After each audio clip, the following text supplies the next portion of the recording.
Thank you, Dr. Lieberman, for lending your time for this. I was speaking to someone who's a mother this morning of a bunch of kids, and I asked her, "Are you telling your kids about what's going on in Ukraine, this war that's happening?"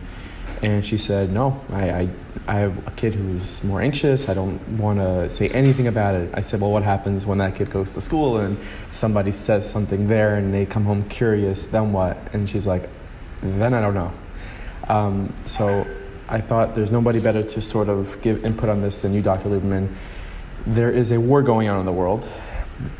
For parents, we'll start with them. We'll start with parents of kids. What do they do?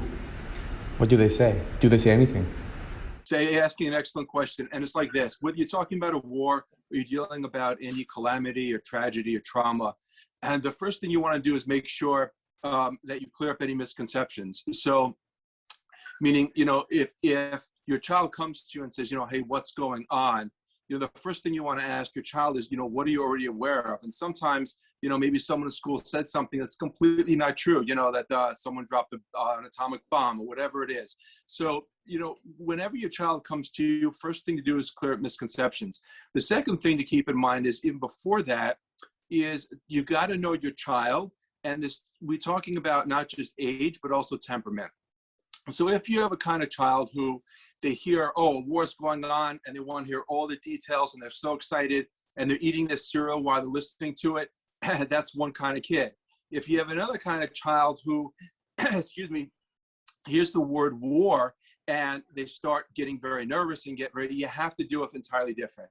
So there's a lot that goes into the psychological soup here. Also, be mindful of using euphemisms. You don't want to lie to your child. But you also want to be careful not to use buzzwords that can have a visceral effect. So if you can stay away from the word war, Putin did a good job. I think he called it a military maneuver. Right. He called it something like that. Because how we hear language makes a very big difference. But again, the first thing is you have to know your child. You don't have to give every type of detail, particularly to a child who is preoccupied with something like this.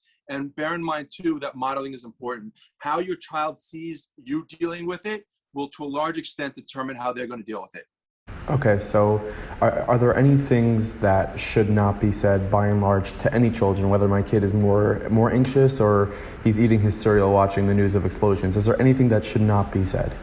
Stay away, or do your best to stay away from labeling and categorizing the aggressor or the victims, whomever it is, in whatever case. In other words, when people start talking about, this crazy guy, this evil guy, unpredictable, it is very unsettling for adults, let alone for children.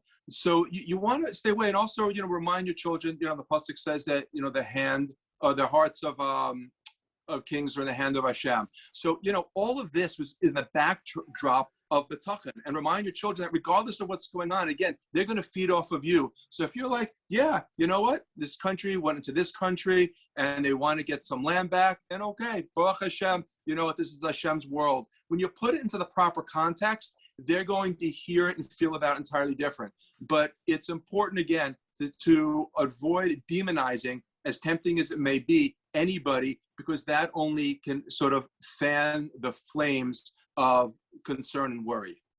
And the flip side, for us adults who are getting minute-by-minute updates, videos of explosions, videos of prisoners being tied up on the floor, what's the protocol in something like this? I don't remember the last time there was a war like this going on, and what can we do to sort of take care of ourselves during the situation?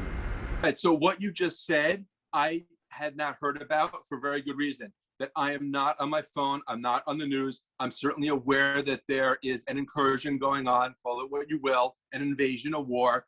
But the quickest way to make yourself crazy is to focus on all the things in your life that you can't control.